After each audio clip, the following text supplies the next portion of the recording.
and welcome to Wine, Whiskey, and Words. I'm Daniel. I'm Brad. And if you've listened to our podcast before, welcome back. It's been a few weeks, but we're glad you're back with us. If you're new, each episode we try something to drink. Often it's wine or whiskey. Sometimes we'll mix it up and try something different. Except not Malort. No Malort. We have a strict no Malort policy. And Brad keeps threatening Manischewitz, but I'm gonna say no Manischewitz. It's not what you said last night. All right.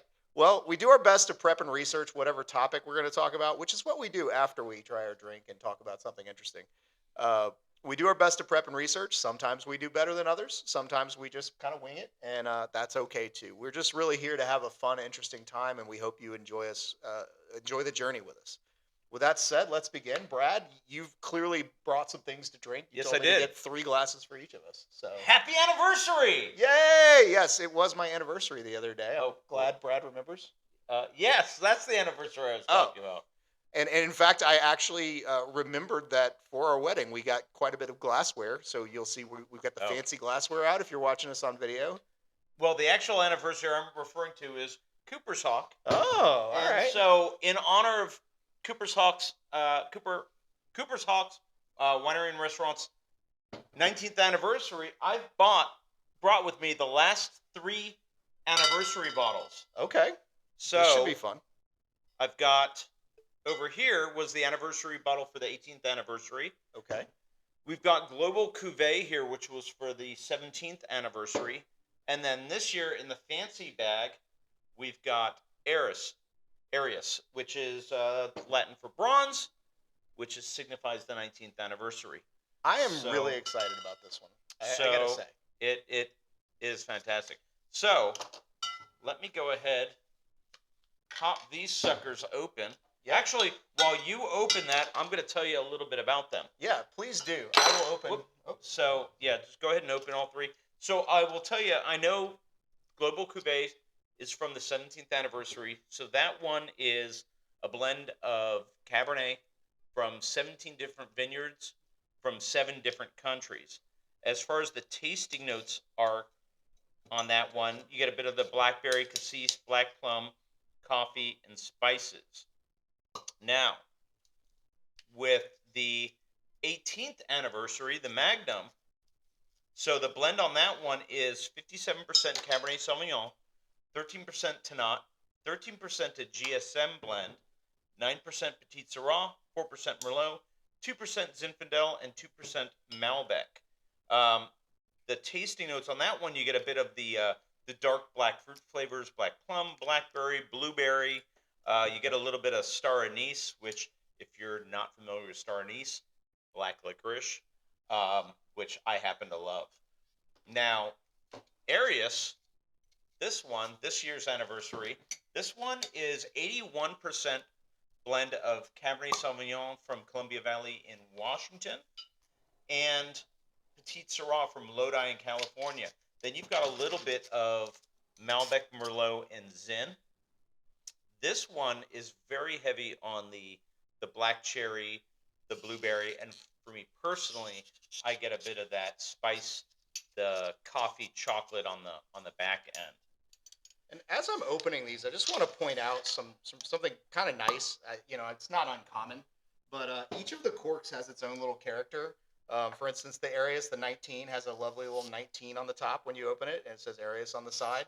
The Global says Global on the side, and then the 18th anniversary blend. So it's kind of nice little note. So I'm going to go ahead and pour these in. We'll do these in order. Okay. It's nice. I have to gotta bend around this mic here.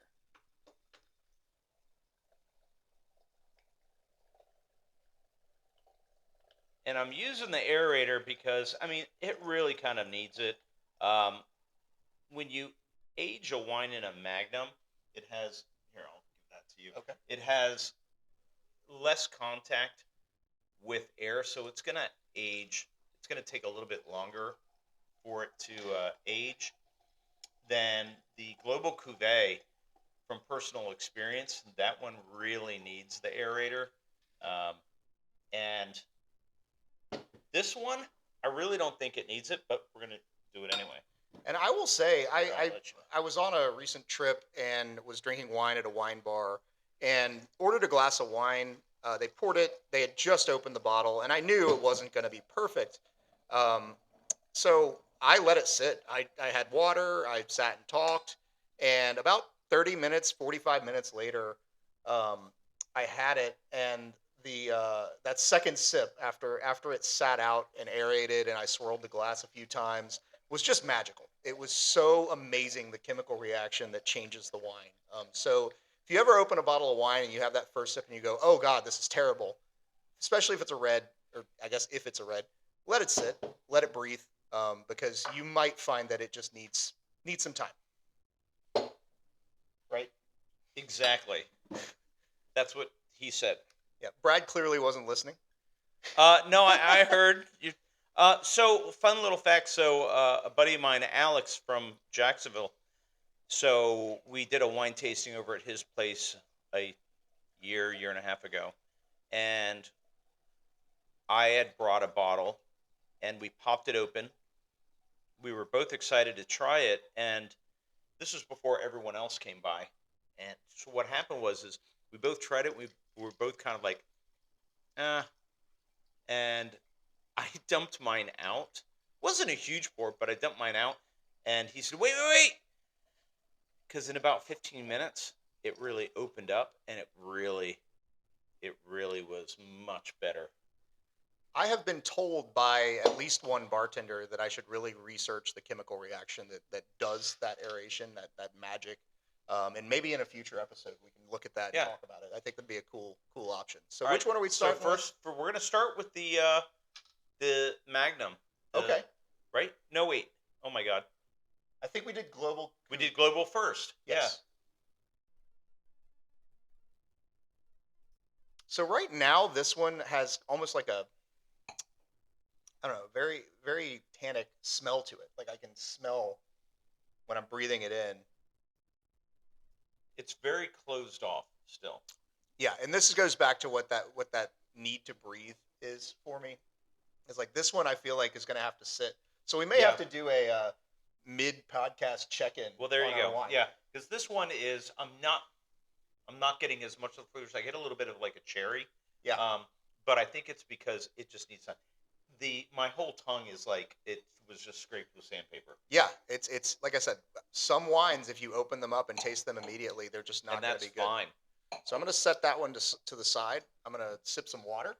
All right, clear fine, things whatever. out. We're going to be hoity-toity about this, Brad. It's so different drinking out of stemmed glasses when we've been kind of just throwing around. Now this one has some smell to it, so like you can smell that flavor. I think this was from the Magnum.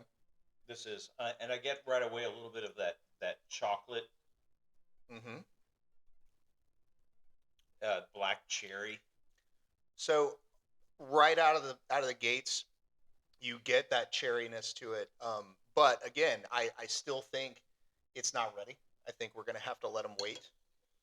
So and that's okay. Yeah, like I said, good things sometimes require some patience. Right. All right. And this one is that black cherry once again, although it's a little bit richer. So this is the 19. Mm-hmm.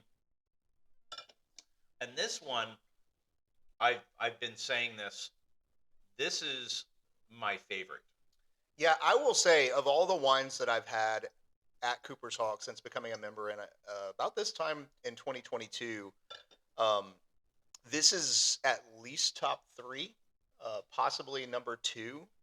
The number 1 was the that Italian one that we had a while back. Wait. It was like 2 years ago, a year ago. We could only get one bottle.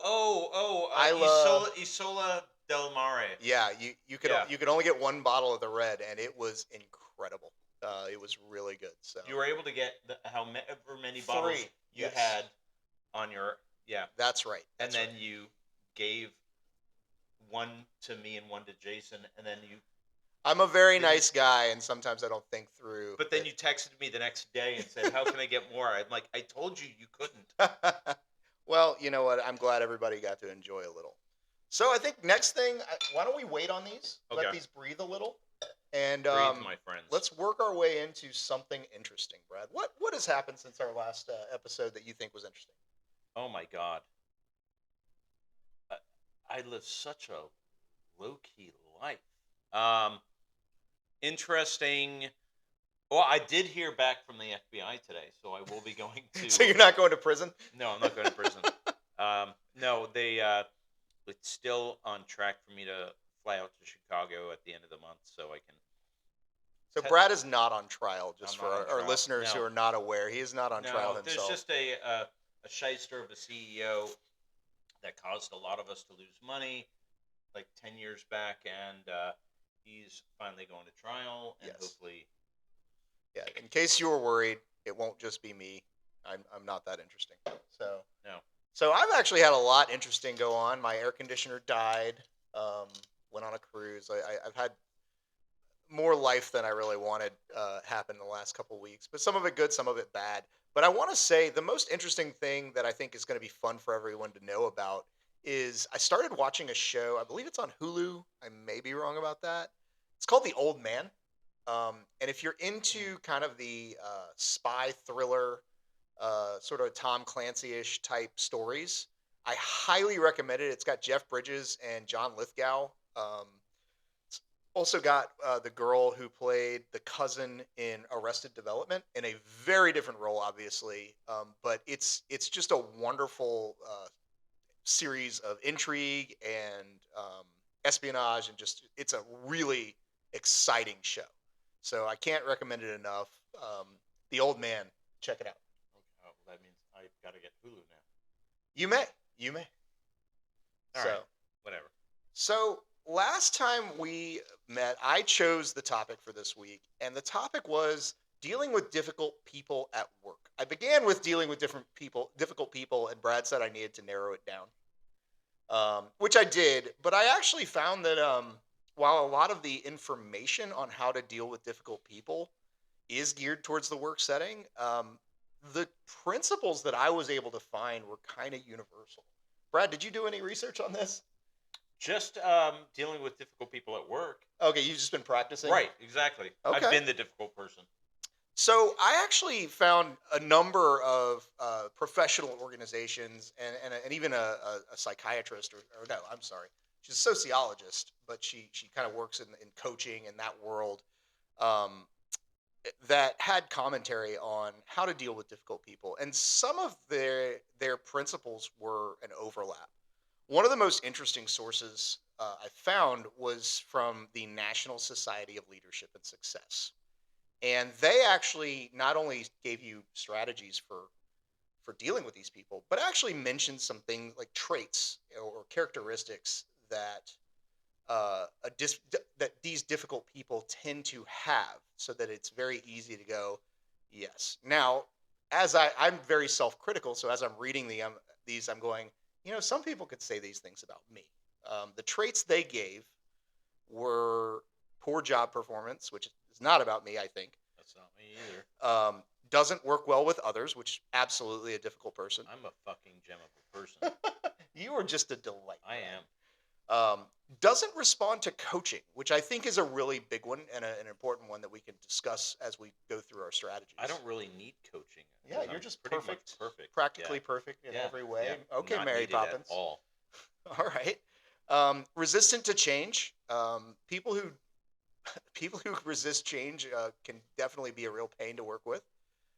Not responsible for our own actions. We see this a lot, especially in just modern culture in general, where everybody always wants to blame their behaviors. Well, they made me do it, or it's not my fault. I didn't do it. Has a negative attitude, which the constant complaints or just general negativity about things is definitely difficult. A poor work ethic. Boy, you can fix a lot of things in life, but not lazy. You can't fix lazy or a poor work ethic. So I definitely agree with that. Displays arrogance. Poor communication skills is a really big one. If you can't communicate with other people effectively, they're going to struggle to work with you because you're going to ask them to do something and they're going to do something that they think you asked I for. think a lot of times people like have the conversations in their own heads that they feel like they conveyed what they meant to say, but in reality, it just didn't happen. Yeah. And then there are two more mismatched between skills and the actual job. So this is really more difficult from a management perspective, which this is a leadership organization that gave these. So makes sense. And then finally, relies on yes, but weaknesses. So you'll have people, whataboutism is another thing. Well, yeah, but what about this? What? Yes, but I did this. I didn't do that, but I did this. And they were very careful to say this is not an all inclusive thing. Just because someone's difficult doesn't mean they have to have all of these. Any one of these can be enough to make somebody really seem like a difficult person to work with. But I thought that was a really good rundown of what constitutes a difficult person in the work environment. Brad, what do you think about Well, I mean, I can see there's some of those like I can get, I can be, that's fine. Like if they're arrogant, that's fine as long as they can do the job. Like me, I think I can be arrogant at times, but I'm not necessarily combative. I'm not, if I'm confident, and when I'm arrogant, it's just in a playful way. Uh, but if you aren't doing the work that you need to be doing, you can't communicate as to why you can't do it, and you're being arrogant, saying that you can do it better than everyone else, that's a problem. that? Yeah, I think to some extent it's quantity and degree. So, like, a person could exhibit all of these at one time or another and not really be difficult if the degree to which they exhibit these behaviors and traits are minor, I think. But arrogance, there is a point where you're just like, I can't deal with this person. And it becomes very toxic, I think. I've dealt with people like that my entire life. I mean, and when you came up with this topic, it it made me think of a time where I was an assistant manager in the store, and we had to let someone go. And what happened is my friend, who was also my manager, she took the person to the back, and it was an older person that had to be let go, but she just wasn't doing the job. Sales weren't happening. I mean, this realistically, this is over 20 years ago. So, but I distinctly remember her leaving the back room and yelling and saying that I was going to go to hell. Wow. And just, I mean, if you are let go, I know. I mean, it's rarely happened to me, but it's happened to me once, and I had the conversation. I understood why, and it was actually for the best, and I was better off for it, and it brought Mhm. me to where I am now.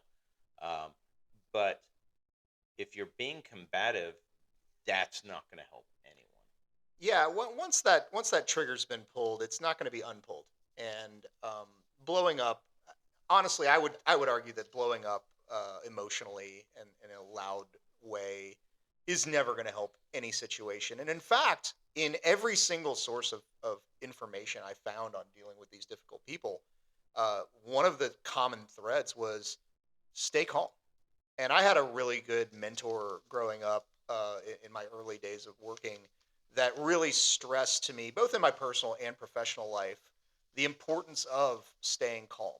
She said, calm is power. When people see you get worked up and riled up, they know they've got you. They know they've touched a hot point for you. Um, when you react, I always used to say, like, look, never react to something, respond to something. Take a breath, think about it, and respond. And it's a subtle distinction, and it doesn't take long. But taking a moment to calmly think about the situation and respond to it really will give you uh, that sense of power and strength that uh, it puts people off, really. Well, I mean, if you react negatively off the bat, then it's only going to stack. and they're going to react negatively. Um, like I mean, somewhere that I worked at, and someone that I worked with for 2 years, um, he would react very negatively at work when things weren't done the way that he wanted them to, and he would be very verbal Wow. with it. Um, and so I like the guy as a person. I just didn't enjoy working with him at all. And so, it really kind of came to a head, and I had to let him know. I said, "Don't you ever talk to me that way in front of guests." I Yeah. said, "I don't mind what conversation that we have behind the door, but you never have that outburst in front of guests, because ultimately you got to take a look at whatever job that you're doing and how it affects your guests, your customers, and how it reflects on you." You make a really good point that another common thread of many of these sources, the Management Training Institute, Psychology Today, they all kind of said, like, look, don't confront it in front of people. Don't try to make a scene and fix it, because you're really just going to put the person on the defensive. If they exhibit these traits, they're not likely to respond positively. And if they do, it's going to be if you can calmly pull them aside in the appropriate context and quietly say, like, hey, I want to talk about what went on. um, you know Here's what happened, here's how it affected me, and can we talk about it? And sometimes people respond positively, but again, don't try to fix the person. You can address the situation, you can assign those boundaries. Yeah, you're not trying to fix them. You're not trying to change who they are. You're trying to address the situation, because you can't, if you're trying to fix them, you're making it personal. Right. You can't make it personal. You've got to talk about the actions. Daniel, when you poured these glasses, you kind of set them off a little bit cockeyed, and that makes it less aesthetically pleasing to the watchers. So in the future, if you wouldn't mind lining them up perfectly, and we're going to get less negative comments, because we've gotten quite a few negative comments about where you place your glasses. And that's a perfect example of a conversation that if I were working for Brad and he had, or with Brad, No, and had seriously, fix your glass. No, and he had pulled me aside to have that conversation in the back room or whatever, my reaction would have been very different than if he had interrupted me with guests, or interrupted me even without guests, but in front of other people, and tried to have that conversation. So it's a good thing to remember that you have to consider the situation. And this goes back to that responding and being thoughtful and mindful of the bigger picture when you try to deal with a difficult person. I was dealing with this other difficult person at work just the other day, Tammy. And, Wow. hey, Wow. Tammy. Hi, Tammy. No, Just Tammy just works kidding. with Brad. She's a wonderful, wonderful employee all the time. Big ball of sunshine. Hi, Tammy. Yes. So, another one that came up, that a strategy that came up, it wasn't on all of them, but I really liked this one, was practice empathy. And it went so far as to say, like, don't try to understand what they're feeling and everything, so much as just consider that maybe the source of whatever is driving their difficult nature has nothing to do with you or the situation at hand or anything. I was reminded as I was reading of this of one of my favorite YouTube videos of all time. Is someone took David Foster Wallace, and if you've never heard of him, look him up. Really neat guy. A lot of interesting thoughts. They took a speech of his called "This Is Water," and they set it to some background images and things. And one of the things he goes into is the experience of going to a grocery store. And grocery stores and shopping can be really stressful. There's a lot of people. Everybody's out to get their own things. They're not, the prices can be high, the lines can be long. And he talks about how you're standing in line and you've got all these angry people around you because they've got one thing or another going on. And the cashier just looks like the face of death and misery. And she'd rather be anywhere else on earth. And when you get up there, she messes up your ringing up or whatever, or maybe she just isn't nice. And your impulse is to react really, really negatively because it's like, gosh, I'm here, I'm a customer, be nice. But he goes into what you don't know is that she's been up every night for weeks taking care of her dying husband. And that's the kind of thing that you can't know. You can't. But if we assume that this person's just out to get you or being unpleasant, you can really build up a really negative rapport with somebody that's maybe unfair, maybe not unfair. I don't know. It's just, it can hurt that relationship and prevent you from seeing that, hey, this person deserves maybe a little consideration that they've got something going on. And, and to piggyback on that also is that before you start addressing someone on their own behaviors, what they're doing, you first have to look back at yourself. Do you do the same thing? Number two, is it a one off? Is it something that they do habitually, or is it something that just happened once?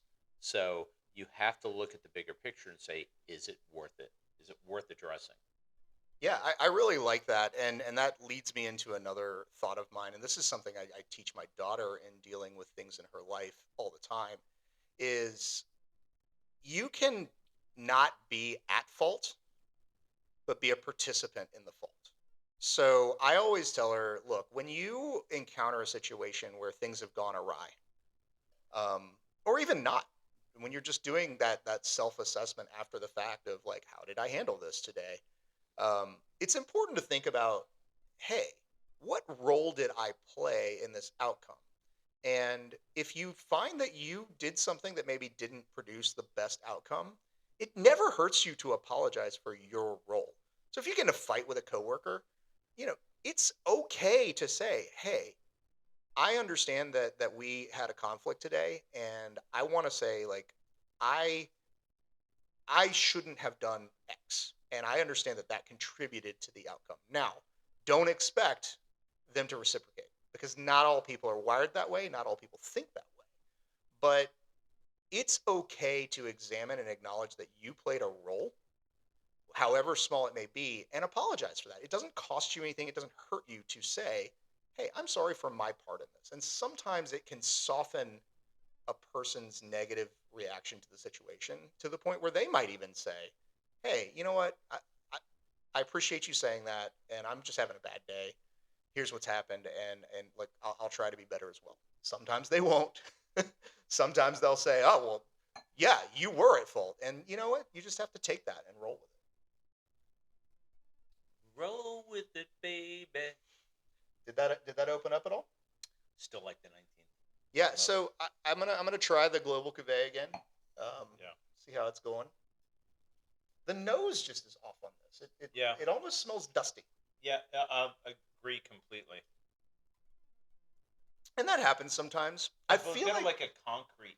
yeah, I feel like we've had this before, and I liked it. So it may just be who knows something about this bottle, but not my favorite.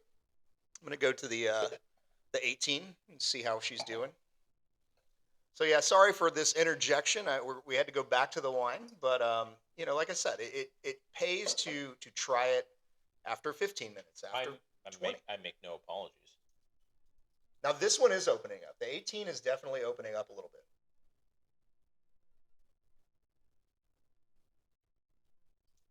It's still a little too dry for me. I don't know if it's that I'm getting the remnants of the global cuvee, but the 18 is it's getting better. It's got more of that cherry note to it. I like the 19 this year's. Well, this year's is very strong, and what I love about it is that they just released it and it's ready to go. It's not Yeah. You're not having to age it on your shelf for a while. Yeah, if you can get And into then- Cooper's Hawk and get a bottle of this Aureus, definitely do so. I highly recommend it. And I'm getting a bit of that chocolate on the nose. Yeah, and even on the finish afterwards, after you drink it, you get a little of that smoothness and that Yeah, this one. sweetness. This one, I mean, not me, but because I'm vegan, but some like prime rib Oh, absolutely. like medium rare. Absolutely. I actually at Cooper's Hawk had the or the prime rib sliders yesterday Yeah. with a glass of that, and Yeah. it's delightful. So back to our topic, we were talking about the need for self-examination, and I think a natural extension of that self-examination is that you are a little more gentle with the other person in your mind after you've examined your own part, and you tend to be a little more kind and maybe a little more respectful as much as possible, because I mean we're going to encounter those people who just rub us the wrong way and they drive us crazy. But I do find that just trying to be a little more mindful and kind with my thoughts toward a person can be really helpful. Whatever. So No, you have to be. You can't be dismissive. yeah. And likewise, when you're receiving feedback, you have to be open to it. Yeah. So, and keep in mind too that if you, one of the things that you said initially was the yes, but. So, one of the things I've learned is you're going to have those people when you address their behaviors, and they go, yes, but you do this. I'm like, that's fine, but let's first focus on this that I addressed, and we'll get back to that. And unfortunately, if you're in a management position with somebody, you can be forced to deal with this. Where if you're just talking about a peer at work or somebody in a different area that you encounter some from time to time, you're able to do some things that a manager can't do to their direct report.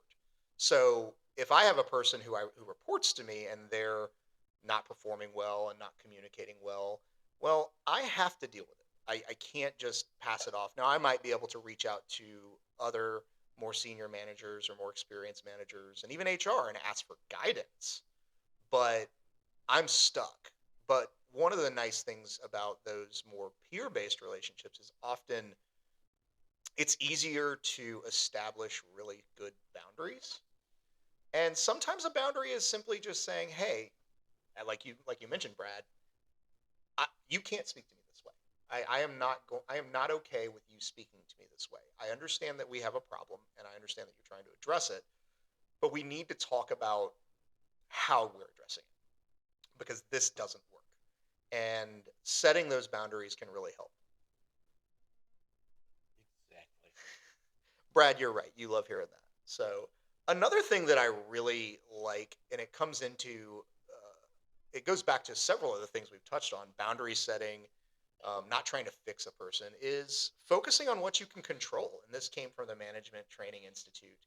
And I don't know why that thought elicited this memory, but if you've ever seen the movie Cool Hand Luke, or even if you haven't, you've probably heard the captain's speech. Cool Hand Luke has escaped from prison, and they're bringing him back, and he mouths off to the captain, and the captain hits him a few times, knocks him down, and he says, "What we've got here is a failure to communicate. Some men you just can't reach. So you get what we had here last week, which is the way he wants it. Well, he gets it, and I don't like it any more than you men."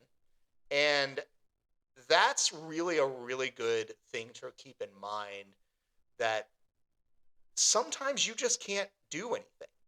Sometimes all you can do is establish your own boundary and say, "Hey, I can control this. I can control my behaviors.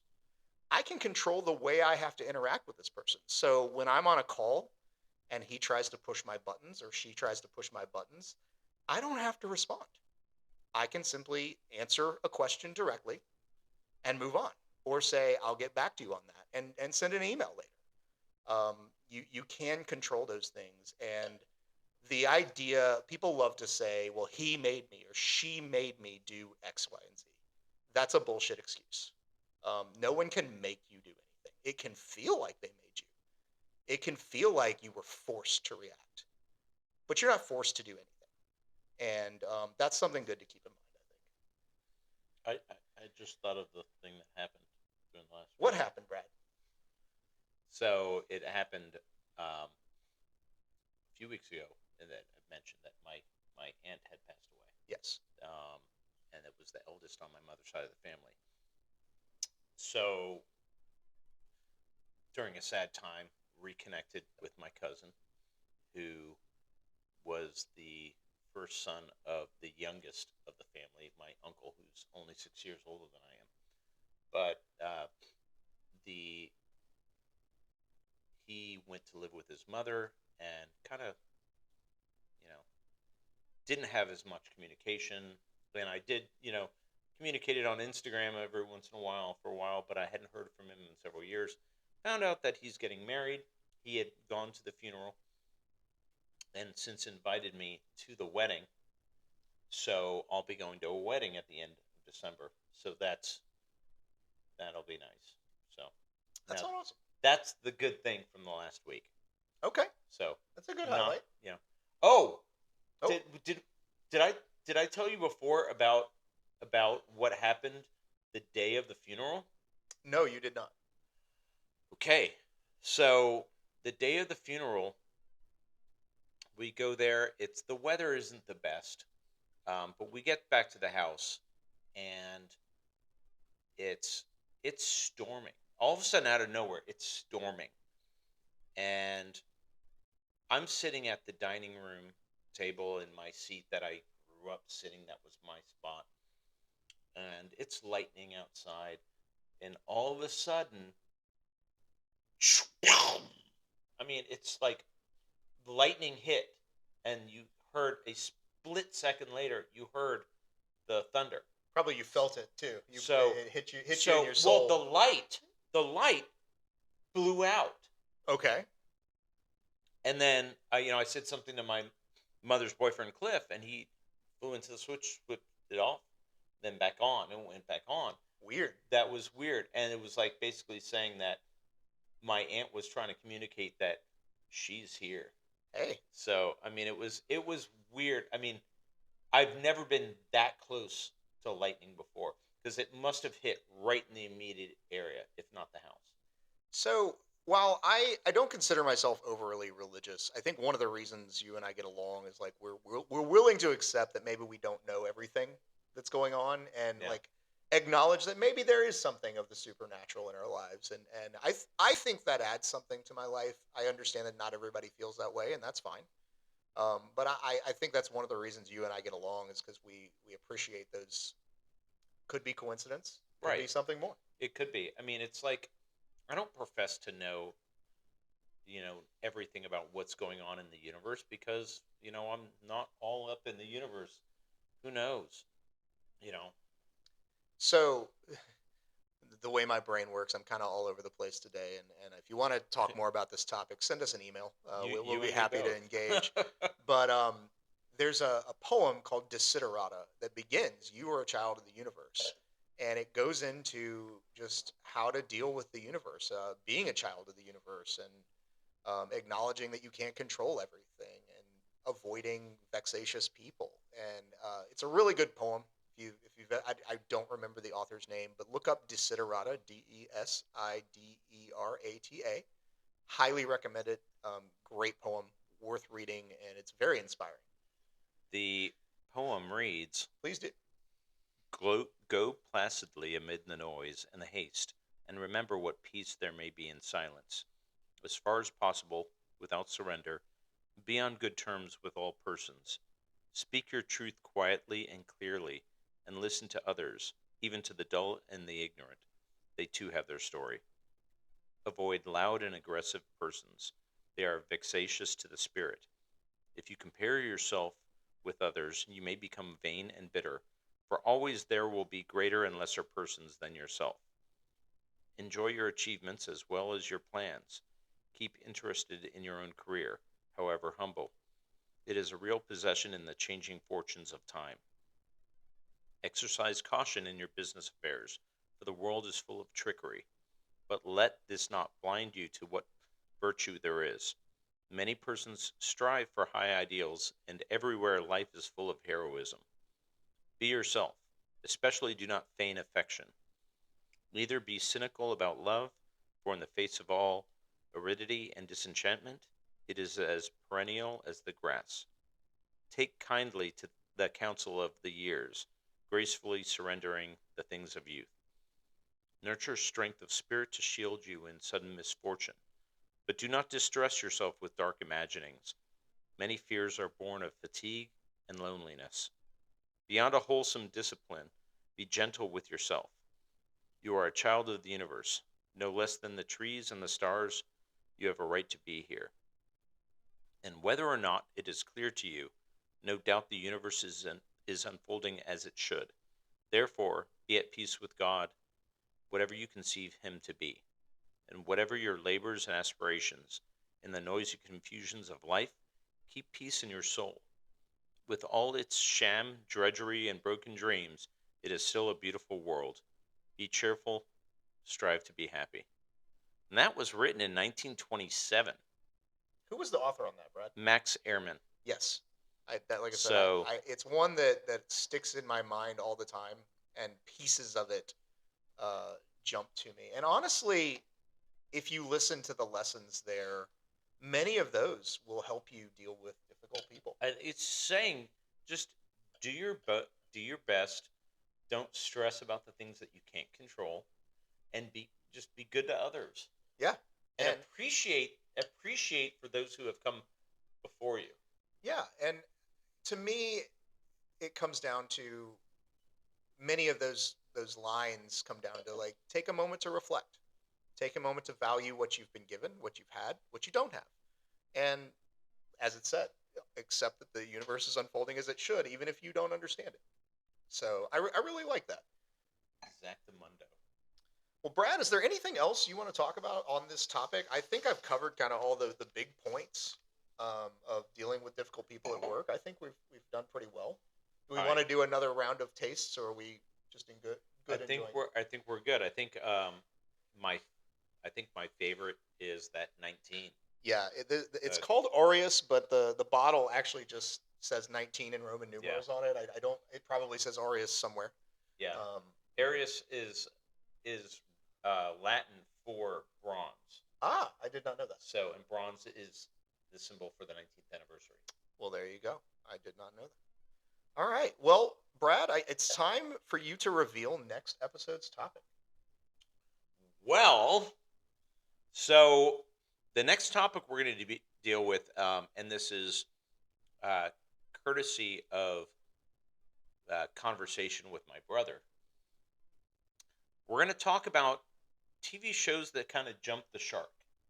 And if you're not familiar with that term or where it came from, there was an episode of Happy Days where Fonzie, and this is later in the series, actually jumped a shark. And it was one of those things where it didn't further the story of the series at all. It was just one of those things where let's see what else we can do. So basically, we're going to talk about TV series that went on longer than they should have, ones that ended horribly. Let's also talk about TV series that really ended perfectly. Okay. Or I would also like to throw in, and I know we're getting a little broad here, but TV series that were on a great track and then just ended abruptly. Because I think that's also Well, I think yeah, that would, yeah. So that yeah, it ended poorly. yeah, With yeah. things not being finished. And then also on a little side note, TV characters that you'd like to have a drink with. Oh, that's a extensive list. That might be our closer on that one. Yeah. So, well, cool. Brad, do you have any final thoughts? I have a few that I'd like to share, but do you want to? In regards to the topic, Yeah, I think that just to say that we're all human. We you have to know yourself, and the reason for my pause is I was going to say that we all try to do our best, and then I realized not all of us do. yeah, So just be true to who you are, and if you are causing problems at work, it's gonna come out, and things will not end well for you. But if you are truly striving to do your best, then things will end well for you. Just focus on what you can control and don't worry about the things that you can't. Yeah, I think that echoes what I was going to share, which is, you know, be kind to each other, even when the other person isn't being kind. It can often feel like it's intentional, and it's targeted at you. But I'm going to share a story of when I was difficult, not at work, but with a family member. My grandfather, who had a lot of influence on my desire to be logical, and my love for storytelling, and just my love for beauty in general. He had just passed, and the family was at his house, which I spent a lot of really I had a lot of strong memories being there, and we were in the front yard, and I don't remember what my sister asked me to do, but it was something very simple. I remember it being something that wasn't problematic in any way, and I just unloaded on her, and it was very cruel and mean, and I felt horrible, and I apologized after the fact, but we have to be careful. We have to remember that people are hurting, and luckily my sister understood that what I was saying had nothing to do with her. But if we are in a work environment, especially, um, people don't know us well enough to understand that, and it can really, really hurt a business relationship. So be kind, pause, take that breath, be gentle to one another, and don't assume somebody's just being a jerk, because you don't know what they're going through, and everything that their behavior exhibits could really be only loosely related to work. Sometimes it's okay to just, take a moment and ask them, hey, what's going on? This isn't normally you. This is what I observed you doing. You don't normally do that. Is there anything you'd like to talk about? Absolutely. So, well, that's all we've got. I think, I want to share. If you want to check us out, please, Apple, Spotify podcast, at which you probably know if you're listening to this right now. We are also on YouTube, all under Wine, Whiskey, and Words. Our email is wine, whiskey, and word with no S at gmail.com. And our website is winewhiskeyandwords.com. So we hope you enjoyed this, and we look forward to having you at the next episode. Yeah. And I'll also add, if there's anything that you think that we should need to try um, on the show, let us know. If there's any topics that you'd like to be broached, let us know. Yeah, we love hearing feedback, especially if it's constructive, and we will ignore you if it's not. All right, have a good night, and cheers. Cheers.